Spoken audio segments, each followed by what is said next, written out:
Salut la team, allez on continue les entraînements à la maison, j'espère que vous vous accrochez car moi je suis au taquet à chaque fois, j'espère que vous aussi. Donc aujourd'hui, pour l'échauffement, ça va être 10 reps sur chaque mouvement, puis 8, puis 6, puis 4, puis 2. Les mouvements sont très simples, ça va être des fentes avant cette fois-ci, donc pour aller chauffer un petit peu le bas du corps, je serre les abdominaux. En alterné, je viens approcher le genou à chaque fois le plus proche du sol. Bien sûr, je regarde devant moi, je serre les abdominaux à chaque fois. Bon.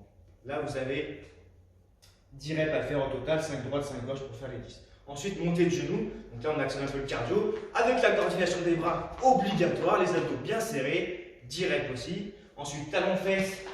Donc là, pareil, je continue d'être dynamique, je serre toujours les abdos. Donc là, par contre, c'est relativement simple sur le montée de genoux et les talons-fesses. Vous allez faire 10 allers-retours pour faire 20 reps au total. Ensuite, vous terminerez par l'étape-épaule. Position de gainage au sol, bras tendus, jambes tendues. Je viens chercher de chaque côté. S'il faut, j'écarte un peu plus les pieds pour être plus stable. Je serre bien les abdominaux. 10 allers-retours aussi. Et du coup, après, vous aurez 8 partout, 6 reps partout, 4 reps partout et enfin 2 reps partout. Maintenant, pour le circuit, ça va être 3 tours à faire, 50 secondes de travail et 10 secondes entre chaque mouvement.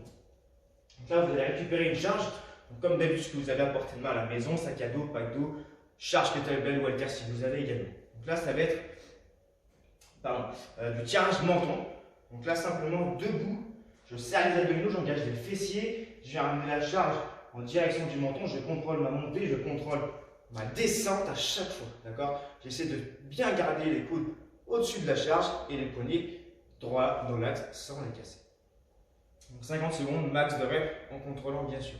Ensuite, les jambes, ça va être 8 squats. Donc là, direct, je pars en bas, je casse la parallèle. 8 squats, plus 2 fentes. Jump, 1, puis 2, hop. Après, je repars sur mes squats. J'enchaîne les deux pendant les 50 secondes. Si vous n'avez pas les sauts, c'est pas grave. Faites des fentes alternées, mais chargées. Ensuite, du gainage dynamique. Donc là, on va chauffer un peu l'ensemble du corps et mettre une grosse tension sur les abdominaux. Donc là, je passe sur les mains, je passe sur le coude ensuite. Je change bien de main à chaque fois, bien sûr. Ensuite, des V-up.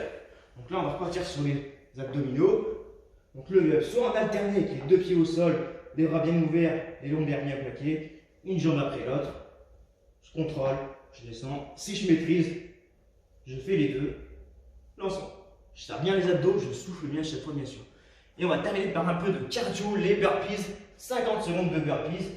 Comme d'habitude, je pose les mains, je mange complètement, je relâche bien les bras, je serre toujours les abdos, je le redresse, le saut, j'enchaîne 50 secondes et après j'ai la récup. 3 tours à faire puisqu'après on a un petit challenge. Cette fois, ça va être un challenge personnel sur les pompes. Je veux un max de pompes bien propre, bien aller jusqu'en bas. Donc si vous êtes sur les genoux, essayez d'aller toujours au plus bas sur chaque répétition. Donc si vous arrivez à toucher le sol, et bien vous gardez cette position-là. Si ça ne passe plus, vous récupérez allez, 10 secondes et vous repartez. D'accord? Toujours les amplitudes complètes. Max de reps en 2 minutes. Et là, ça y est, vous aurez fini la séance du jour.